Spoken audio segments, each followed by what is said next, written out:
conflict with I'm a wretch, and who is going to deliver me from this death? Who is going to deliver me from this flesh that I'm tied up with? And he's referring here to the way that Romans would punish people who had committed murder. What they would do is, if you had killed me, your punishment would be that they would tie my corpse, the dead corpse, to you, face to face. You would be chained together. And in so doing, he says, who will deliver me from this death? He's referring to that chained corpse of a man that would be connected to you. And eventually, obviously, the sickness and the stench of being connected to a dead person would kill them.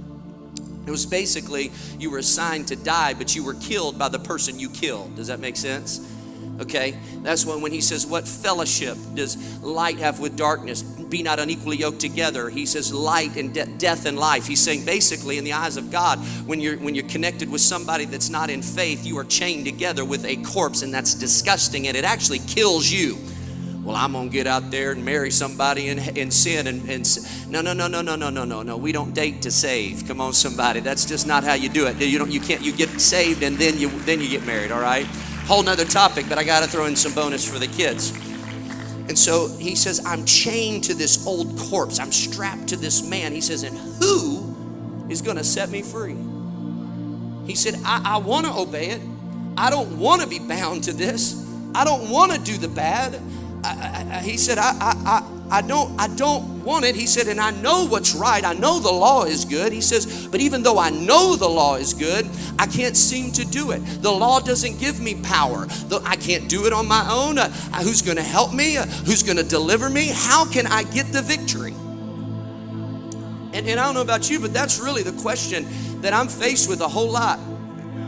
Is I'm strapped to this old man, and how am I going to get the victory?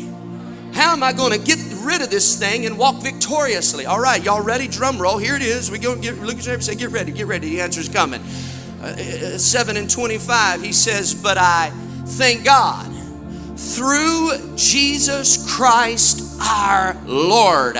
He said, here's how you get the victory. Jesus Christ gave you the victory. That when Christ died, Christ was buried, and Christ rose again, it is through that act, come on, of sacrifice from God that we have victory over the wretchedness of our flesh.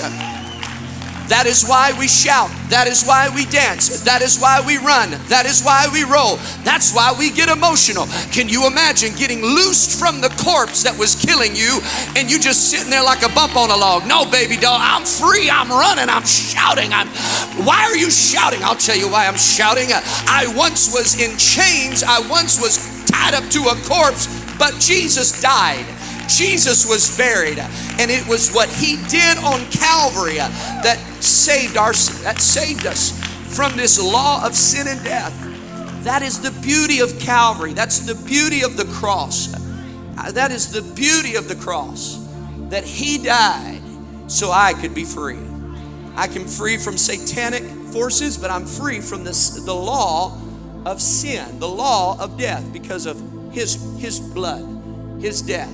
And then he continues, and we love this one. And so because of that, in verse 25, he concludes that 7th chapter, kind of a miserable chapter, with this exclamation mark. And he continues on. He says, so since Christ died, was buried, and rose again, there is therefore now no condemnation. Look at your neighbor and say, no condemnation. Look at your other neighbor and say, no condemnation. Look at the person behind you saying, no condemnation.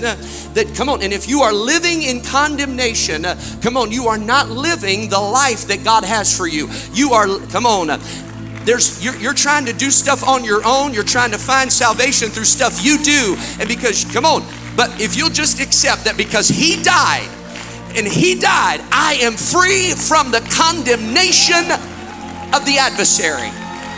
I know it's a little hard for you Pentecostals to shout about that, but I can shout that there was a price I couldn't have paid that was paid for me, so I can live without condemnation.